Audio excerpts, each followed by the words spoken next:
Salut les Magicos, alors on change d'ambiance. Il y a un sujet qui m'intéresse particulièrement, parce que voilà, souvent on confond magicien, mentaliste. Le mentaliste est très confondu avec la voyance, les médiums, le spiritisme. Et je trouvais ça hyper intéressant de vous raconter très rapidement, sinon ça prendrait des heures, un petit peu l'histoire du spiritisme, et de vous expliquer quelques petits effets rapides du spiritisme, donc la table tournante, le Ouija, le pendule, les cartes, voilà, les cartes de tarot, voilà comment ça fonctionne à ce niveau-là. Alors, putain, je m'enfume, c'est l'esprit m'a enfumé. Alors, donc faut savoir, le spiritisme a commencé à se faire connaître à peu près dans les années 1800. Je vais pas parler de la sorcellerie, tout ça, puisqu'en fin de compte, si on regarde, j'irai dans l'histoire de l'humanité, tout ce qui est lié à la sorcellerie, à la magie, a toujours existé. Vous prenez même à l'époque préhistorique, il y a toujours cette notion de mage, de magie, etc. Parce que voilà, quand on ne savait pas expliquer, il y avait une forme de magie derrière. Donc on va plutôt vraiment parler du spiritisme, et donc le spiritisme a été mis en l'occurrence en avant donc aux États-Unis par les Sir Fox. Je vous invite à regarder sur Wikipédia, vous tapez les Sir Fox, vous aurez toute une information au niveau de leur histoire. C'est très intéressant et vous allez apprendre effectivement pas mal de choses. Donc moi, j'ai pas une mémoire infuse. Donc on va regarder un petit peu ce qu'il en était. Donc elles étaient trois. Donc il y avait Margaret, Maggie et Kate, dont une des sœurs qui était beaucoup plus âgée que les deux autres. Donc faut savoir effectivement que donc elles ont vécu à partir de 1848 dans une petite ferme donc qui était censée être réputée hantée, donc dans l'état de New York. C'était une vieille maison et il y avait cette fameuse réputation comme quoi la maison faisait beaucoup de bruit, il y avait pas mal de craquements, etc.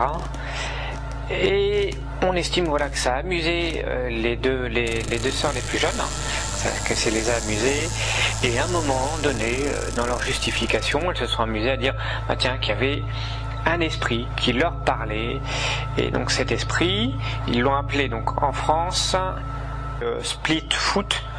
Nous on l'a traduit en pied fourchu en France, et donc il donnait des coups pour répondre. Donc disant bah voilà maman, voilà en fait c'est pas nous qui faisons le bruit, c'est pied fourchu qui fait du bruit et il nous répond. Et donc la mère se dit bah mince, qu'est-ce qu'elle me raconte mes filles. Bah tiens, si vous avez vraiment un esprit, je lui posais une question donc dont seul moi j'ai la réponse. Combien ai-je d'enfants en totalité? Alors il s'avère qu'elle a eu pas mal d'enfants, dont des enfants décédés, et étonnamment pied fourchu fait un craquement, et il y a plusieurs craquements qui correspondent au nombre d'enfants qu'a eu la mère. La mère étonnée, etc. Je pense qu'elle avait peut-être à cet esprit-là en tout cas un esprit fragile, et elle s'est mise à en parler à quelques voisins. Ça a fait le tour de la ville, du village en tout cas. Et je pense que ça amusait les filles, et elles se sont donc amusées à faire parler ces fameux esprits.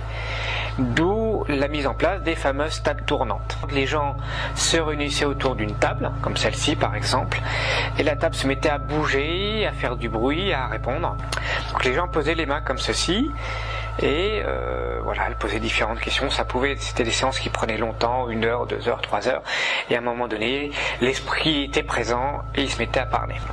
Donc un coup pour oui, 2 coups pour non, et ça répondait comme ça.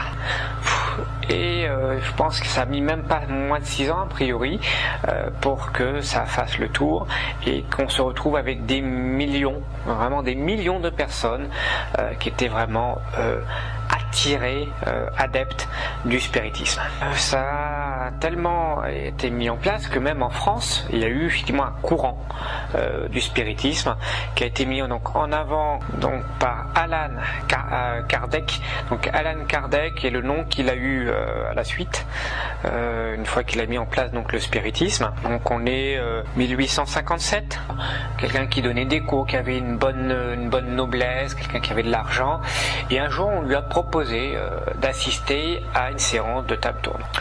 Il n'y croyait pas du tout, et puis il a fini effectivement par y assister. Il a été complètement médusé, et il a commencé à vouloir s'y intéresser. On lui a proposé de traduire différents ouvrages qui étaient liés au spiritisme, donc il a fait, et donc ces livres se sont énormément vendus et ça a mis énormément en avant le spiritisme en France. Il faut savoir que le spiritisme, voilà, on est dans les années 1800, on est début l'électricité, voilà, on est sur l'industrialisation. Donc je pense que déjà l'électricité c'était déjà un effet magique. Alors le fait de faire bouger des tables tournantes, c'était quelque chose d'hyper magique. Vous allez vite comprendre en vous faisant des explications, vous allez vite comprendre qu'à notre époque, voilà, pour moi c'est plus possible d'y croire. Alors on a eu effectivement des personnes très connues qui l'ont mis en avant. Vous avez donc Victor Hugo, il assiste à plusieurs séances de spiritisme, et un jour sur une seule séance, l'esprit soi-disant de sa fille, qui était décédée quelques années auparavant, relativement jeune, avec son mari, elle s'est noyée lors d'une balade en bateau. Il s'en est jamais, de toute façon il s'en est jamais remis, et donc l'esprit de sa fille se serait mis à parler, à communiquer à travers les tables tournantes. Et donc forcément vous avez Victor Hugo qui se met à parler des tables de spiritisme. Voilà, c'est que demander mieux pour mettre en avant ce phénomène-là. Vous avez aussi, alors on va dire plus du côté anglais, vous avez effectivement l'auteur de Sherlock Holmes, Conan Doyle, qui aussi a mis en avant le spiritisme. Il a aussi assisté à des séances de spiritisme. Sa conjointe en faisait partie. Il n'avait pas d'explication, il ne comprenait pas comment ça fonctionnait. Je vous invite à regarder la série, c'est une mini-série sur 2 épisodes, Houdini, qui parle effectivement du spiritisme à un moment de sa vie, et en l'occurrence avec mon ami qui était donc l'auteur de Sherlock Holmes. Vous avez effectivement une partie liée au spiritisme et comment Houdini a essayé une bonne partie de sa vie de démonter tout ça. On va arrêter sur la partie histoire, on va aller attaquer sur les séances, sachant qu'en plus les sœurs Fox, à la fin de leur vie, ont complètement démenti en disant voilà qu'ils avaient menti. De toute façon elles ont fini complètement ruinées, elles sont mortes relativement jeunes, malades, montrant effectivement que le point de départ de toute façon ne tenait pas. Donc les gens avaient par exemple les mains comme ça, on posait les mains sur la table. Alors souvent c'était des grandes tables avec 3 pieds, moi j'en ai 4, mais vous verrez que c'est relativement facile de le faire quand même. Donc les gens mettaient les mains comme ça, et voilà, esprit, es-tu là? Esprit, es-tu là? Esprit, es-tu là? M'entends-tu? Si tu m'entends et si tu es là, vas-y, tape sur la table. Je t'invite à bouger la table et à faire un seul coup. Bouge la table, s'il te plaît. Alors les gens avaient les mains, surtout là, tout le monde avait les mains comme ça, et à un moment donné, tranquillement, esprit, es-tu là? Et la table se levait. Un coup, la table s'est levée. Voilà, les mains sont restées, hein, j'ai absolument pas bougé les mains, et la table s'est levée, vous l'avez vu, elle a bougé. Les gens étaient estomaqués. Si on voulait faire par exemple pour esprit, est-ce que tu veux me donner ton nom? Un coup pour oui, 2 coups pour non. Esprit, veux-tu me donner ton nom? Un coup pour oui, 2 coups pour non. Esprit, es-tu présent? Un coup pour oui, 1 coup pour non. Ah, il ne veut pas me donner son nom, vous avez vu que la table a bougé 2 fois. On pouvait même faire bouger la table bien plus longtemps, hein, voilà, simplement de faire comme ça. Voilà, et pouf, vous voyez que tout de suite la table se lève, hein, je ne fais absolument rien, mes mains sont comme ça, et la table bouge tranquillement, et on peut la reposer tranquille. Les gens pouvaient pousser, hein. On pouvait pousser, regardez, je vais essayer de vous le faire. Et vous voyez que si j'appuie, je mets même tout mon corps, je suis incapable de bouger la table. Elle ne se lève absolument pas, parce qu'elle est lourde. C'est une table qui est quand même très très lourde. Ouais, elle est lourde. C'est une table qui est lourde. Alors, je vous explique comment ça fonctionne.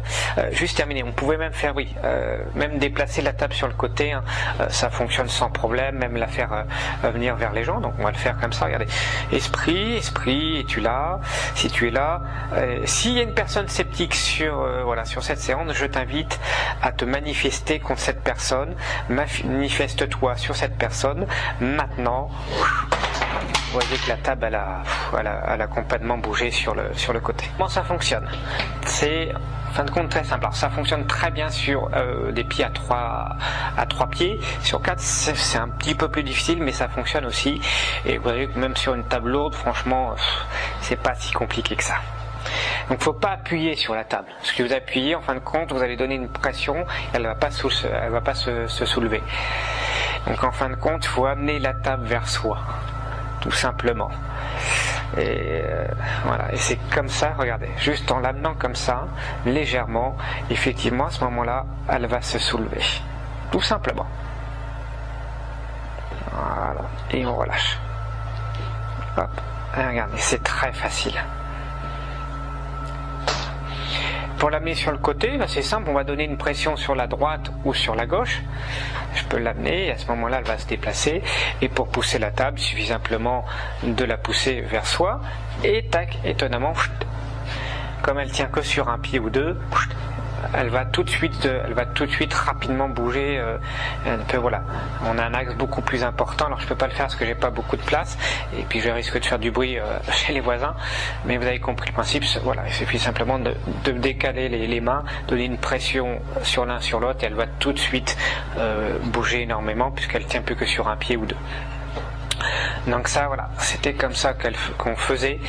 Alors souvent, alors elles utilisaient des fois un complice, donc les gens avaient se focalisé sur le médium, alors que c'était le complice qui faisait bouger la table, par exemple.